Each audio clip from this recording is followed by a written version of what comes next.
Je suis avec Serge Alfandari dans le cadre de la préparation des États généraux de l'infectiologie. Alors vous, votre dada, c'est l'infectiologie, l'infectiologue, rôle de conseil. Oui, c'est un composant principal, un des composants principaux du métier d'infectiologue. Donner des avis aux collègues d'autres disciplines qui sont confrontés à des infections bactériennes, des avis qui vont les aider à poser un bon diagnostic et à mettre en route le bon traitement, sans ni trop ni pas assez. Donc cette partie du travail consiste à d'abord nous faire connaître, ensuite intervenir dans un premier temps sur les pathologies extrêmement sévères pour lesquelles les collègues sont très demandeurs de conseils, et à partir de là amorcer un dialogue qui va leur faire prendre conscience de l'intérêt de nous demander plus souvent des avis, y compris pour les infections un petit peu moins sévères. Alors ça c'est, on va dire, c'est les discours. Concrètement, le bénéfice pour le patient, le bénéfice pour les autres médecins et le bénéfice pour l'hôpital. Alors le bénéfice pour le patient, c'est théoriquement s'il est mieux traité, il sera guéri plus vite, donc il restera moins longtemps à l'hôpital. Et le bénéfice pour l'hôpital, c'est qu'on consommera moins d'antibiotiques, donc on dépensera un petit peu moins d'argent. Ça, c'est le bénéfice à court terme. Et le bénéfice à long terme, c'est comme on va fabriquer moins de bactéries multirésistantes, on aura moins de problèmes pour traiter les futurs patients. Est-ce que vous intervenez aussi en tant que conseil pour mettre en place des plans de prévention pour les infections nosocomiales, pour l'hygiène en règle générale? Alors, particulièrement oui, parce que j'ai aussi une activité de médecin hygiéniste, mais même en dehors de ça, les infectiologues travaillent très facilement avec les hygiénistes, justement parce que les problèmes sont imbriqués. Les hygiénistes font de la prévention, les infectiologues du diagnostic et du traitement, et les deux sont parfaitement complémentaires. Donc les infectiologues, tels que vous me les décrivez, ils sont à la croisée de tous les chemins. C'est une activité très transversale. C'est une activité qui devient de plus en plus transversale, en tout cas. Enfin, où on est en train de se rendre compte qu'elle est très transversale.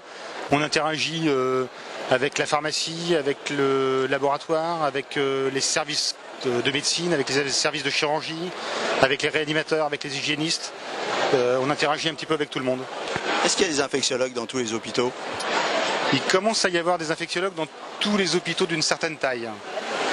Après, il faut reconnaître qu'un praticien hospitalier, ça a un coût. Et les petits hôpitaux ne peuvent pas forcément mettre les moyens pour avoir un infectiologue, même si de temps en temps ils arrivent à se regrouper à plusieurs pour engager un praticien. Mais en tout cas, dans les gros établissements, ça a tendance à devenir la norme. Selon vous, un infectiologue pour combien de lits? L'idéal serait un pour 400. Pour commencer, un pour 800 serait pas mal. J'avais entendu un pour 700, donc... On est assez proche. On ne s'est pas concerté, je ne sais pas qui vous a donné ce chiffre, mais 700 et 800, on est assez proche. Et est-ce que vous pensez que tout ce que vous m'avez dit, ce rôle de conseil, la réduction des résistances, le meilleur ciblage des traitements, une durée réduite à l'hôpital, est-ce que tout ça s'est entendu et est-ce que vous savez en fait faire votre pub, j'allais dire? Alors, à l'échelon des établissements, les établissements qui recrutent un infectiologue, souvent, peu de temps après, en cherchant à recruter un deuxième. Parce qu'ils se rendent compte que visiblement ça sert à quelque chose. Après, au niveau des tutelles, au niveau du ministère, c'est une prise de conscience qui est un petit peu plus longue à venir. On ne désespère pas d'arriver à les convaincre. Et ça va être, je pense, un des rôles... alors là, avec une autre casquette plutôt du syndicat des infectiologues.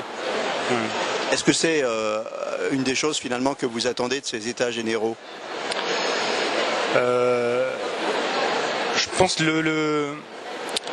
le gros intérêt pour moi des états généraux, ça va être la prise de conscience et par les infectiologues et par tous les gens avec qui on interagit, que l'infectiologie se structure, existe, est une discipline qui est en plein essor et que même si on ne le sait pas, on a besoin d'un infectiologue. Alors, elle est en plein essor, pourquoi? Parce qu'on se rend compte de la nécessité de l'infectiologie, ou alors parce qu'il y a de plus en plus d'infections? Il y a à peu près autant d'infections qu'avant. Simplement, peut-être les gens sont un petit peu plus exigeants qu'avant et ont légitimement envie d'être mieux traités qu'avant. Et puis, il faut reconnaître qu'auparavant, on n'arrivait pas forcément à fournir suffisamment de bras.